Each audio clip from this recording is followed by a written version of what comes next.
Analysis Lab 1, we will analyze the agent Tesla activity from a possible origin logger infection, which was reported by the Unit 42. So the agenda of the video is we will see the introduction, background of agent Tesla, how exfiltration performed by the malware, and the PCAP investigation. So introduction to PCAP. So packet capture PCAP analysis is the process of examining the network traffic to gain insight into the communication pattern, troubleshoot issues, or detect malicious activities. So this is a fundamental skill for a network administrator, cybersecurity analyst, and SOC teams. So what is a PCAP file? So a PCAP file is a packet capture file contains a raw network data captured from a network interface. Tools like Wireshark, TCP dump, or tshark are commonly used to capture and analyze these files. So why analyze the PCAP files?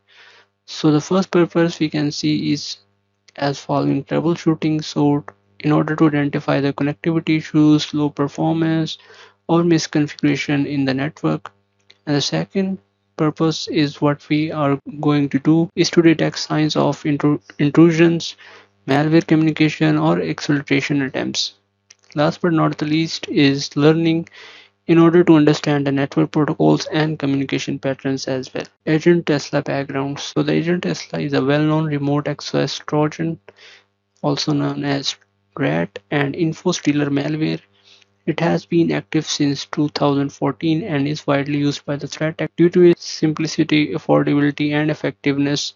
And it basically creates a huge impact on the targets. So the capabilities of the agent Tesla is as follow: credential theft, key logging, clipboard data monitoring, screenshot capture, command and control C2. So in the credential theft, you can see it can extract the login credential from the applications such as browsers like Chrome, Firefox, Edge, email clients like Outlook, Thunderbird, FTP clients like FileZilla, and Windows SCP. It also has a capability of keylogging, which means recording the keystrokes to capture passwords, messages, or other sensitive input. Clipboard monitoring, it basically also captures the data copied to the clipboard, and it also takes the screenshots of the victim desktop. And last we have the command and control C2 servers. It also sends the stolen data to the attacker server via HTTP, SMTP, or FTP. And some variants use encrypted communication for added stealth. So in this lab, we will analyze the exfiltration over SMTP. So before going to investigate the malware exfiltration, we should know what is actually the exfiltration means. So exfiltration is the unauthorized transfer of data from the target system to an attacker control system. It is a crucial phase in cyber attack, especially in data breaches where the attacker aims to steal sensitive information such as credentials, financial data, intellectual property, or personal data as well. So then how malware achieves exfiltration is actually a main question. So malware is one of the most common tools for data exfiltration. Below are the various techniques malware uses to exfiltrate data such as HTTPS, HTTP, FTP, SFTP, DNS tunneling, and SMTP.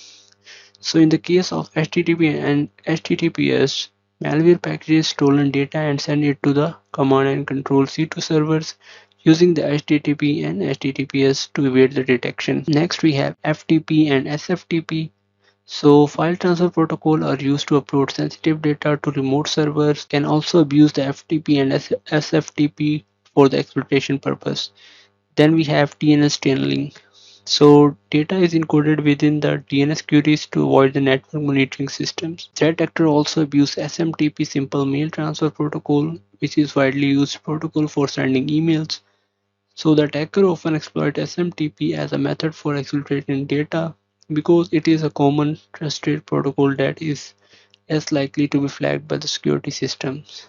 So this is actually how exfiltration performed by the threat actors. So in this lab, we have the following scenario of the malware infection chain. The victim received a phishing email attached with the ISO disk image. Upon extracting the files from the ISO, after extracting the ISO file, it contains the loader.exe.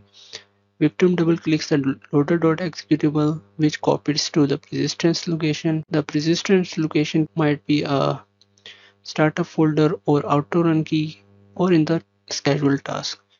Then it begins infection process and the HTTP traffic for the encoded payload started. Then the payload decoded to the malicious binary and finally the data exfiltration over the SMTP. So in this lab, our main focus will be to investigate the exfiltrated data over the SMTP. So we will analyze SMTP protocol that the threat actor abused for the exfiltration. So PCAP investigation. So some of the following are the basic identifiers to identify the infected host like victim IP address, victim MAC address, victim Windows host name, victim Windows user account name, and we will also answer some more questions regarding the infection generated by the agent Tesla malware.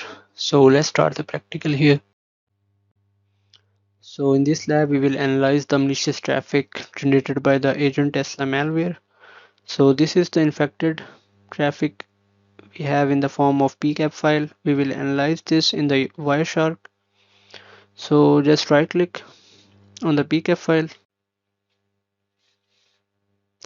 So here the PCAP file opened in the Wireshark, and here is the traffic generated by the malware in the form of TCP, HTTP, DNS, ERP. So here we have several questions. So we will answer the following questions against our investigation. When did the malicious traffic start? What is the victim IP address? What is the victim MAC address? So we will answer all of these questions from this infected PCAP file. So we will start from here, who has the IP address, which then further tells the IP address and redirect us to the following IP address, and also the MAC address is given.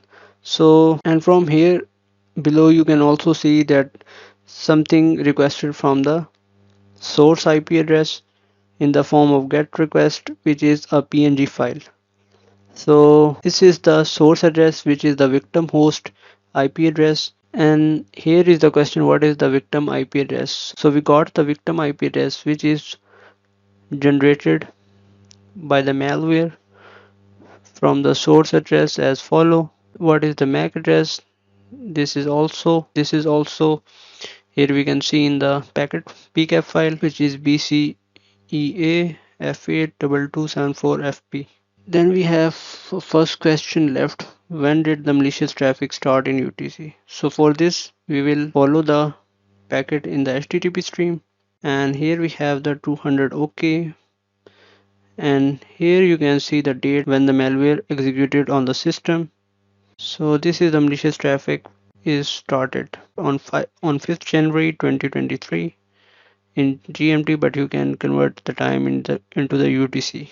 Then we have question, what is the victim Windows host name? You can see here also we have something encoded in the form of obfuscated data, and the content type is image. Actually the loader begins the infection process, then HTTP traffic for the encoded payload in the form of PNG file as we have seen, and the payload decoded to the malicious binary, which leads to the exfiltration over SMTP. So here you can see we have a encoded data and the content type is PNG file. So let's see the next question. What is the victim Windows host name? So for this we will apply the filter, and the next question is victim Windows user account name. For this we will apply the filter for NBNS or SMB or SMB2. So basically the NBNS is the NetBIOS name service, SMB is the service message block, or SMB2 is actually the newer version of SMB. So by using these filters we can monitor network traffic related to the name resolution and file sharing activities. So just hit enter here, and here you can see traffic related to NBNS, and the interesting one is the protocol browser. So we are looking for the infected host name. So just scroll down here, and here we can see the desktop name Windows 11 PC, which is in the NetBIOS datagram service, and here in the left side we can also see the desktop name in the Microsoft Windows browser protocol. So just copy the name and we got the answer. Right click, copy it as a C string. So the victim Windows host name is as follow. Remove the garbage bytes And so here we got the answer. So the next question is, what is the victim Windows user account name? So for this we will apply the filter of SMTP.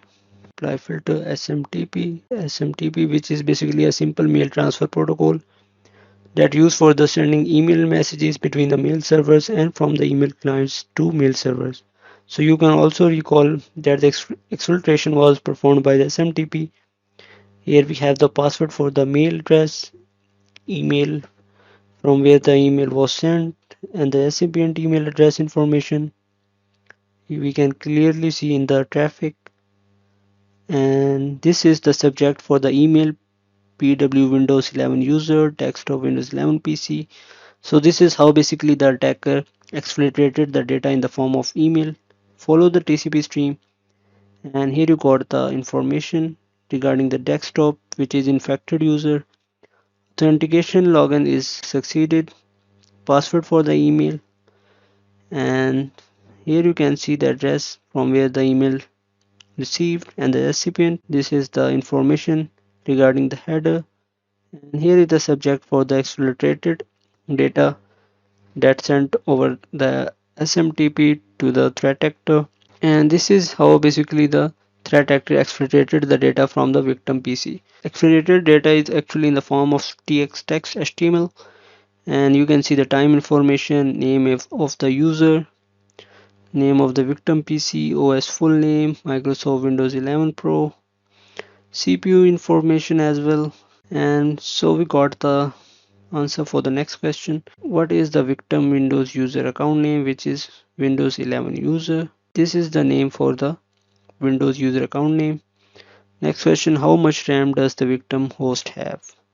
Interesting question. So here you can see we have the CPU information, Intel Core i5 13th generation, and the RAM installed on the victim PC is 32 gigabytes. So the answer is 32 GB. What type of CPU is used by the victim host? Okay, so we got the answer as well.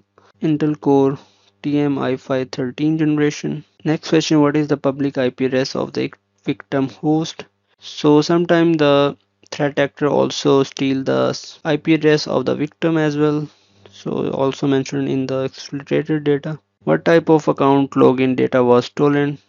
So from all the infection chain, you can see there is a lot of credentials steal by the threat actor. Like we have the mail Windows user account, SMTP username, their passwords, webmail password and username. So the browser from where the data was steal is Edge Chromium. There is a lot more usernames and password, Amazon account username and the password as well. So this is how basically the threat actor exfiltrated all the stored credentials from the victim host. So the answer is credentials from the client and browsers, login credentials from emails and client. So we have answered all the questions. You can also see here the information regarding the Thunderbird email username and password is also stolen by the threat actor. So this is basically how the exfiltration is performed over the SMTP, and we have done with all the questions. So in the next lab we will also perform a investigation on the infected PCAP file as well. Thank you. I will see you in the next video. In this video, we will take a closer look at the previously analyzed Agent Tesla PCAP, but this time we will be using Network Miner instead of Wireshark to dig into the details. So this is the PCAP file we have analyzed earlier, but in this video we will analyze it in the Network Miner against the following questions that we have answered earlier. So in our previous video, we have answered these questions by analyzing the PCAP file in the Wireshark. So we will answer the same question using the network miner. So first we will be going to download the network miner. Search download network miner. This is the official site for the network miner. Open the first link here. So here you can see network miner is an open source network forensics tool that extract the artifacts such as files, images, emails, and password from captured network traffic. So network miner basically automates everything. We can analyze the PCAP file without manually finding or filtering the network packets. So download it from here. The zip archive is downloaded.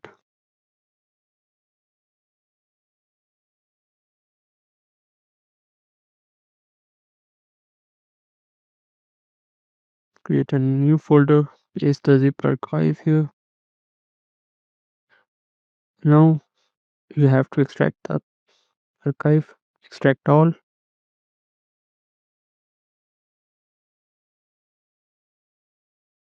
So here you can see we have a network miner successfully downloaded. So now let's create a shortcut for the desktop. So just double click on the icon. So this is the interface for the network miner. Here it will give us information regarding the host, files information, file name, extension, size. This basically automates everything regarding the packet analysis. So you don't have to analyze every packet manually. So this is how helpful the network miner is. It will extract the images, messages, any kind of emails. It will provide us the source address, destination address, and from where the email was sent, and the recipient address, all the credentials that are basically found in the PCAPs, sessions, information, DNS, parameters, keywords, and anomalies. So let's open the PCAP file here. Open the agent test lab PCAP. So here the PCAP is successfully loaded. So here you can see we have total 25 hosts detected by the network miner. Now just expand this and you can remember this IP address we have found earlier as a victim IP address 192.168.1.27. Here the network miner automatically extract the IP address of the victim without filtering manually. And so now we will expand this to get more information of this endpoint. Here we have the MAC address of the victim, the same MAC address we have found earlier. And here you can see the MAC address of the victim is same BCEA F82274FP as same in the network miner as well. So this is how easy to use the network miner. Then we have the vendor ID and also provided the MAC age like 2014-07-31. It also extracts the host name, desktop, Windows 11 PC, the same information we have found earlier. Here you can see what is the victim Windows host name, desktop, Windows 11 PC. So network miner focuses on extracting and presenting higher level of information such as file transfer and session data and all the information that have been generated by the packets. So here is the information regarding the sent packets, received, further host details, informations, all this stuff.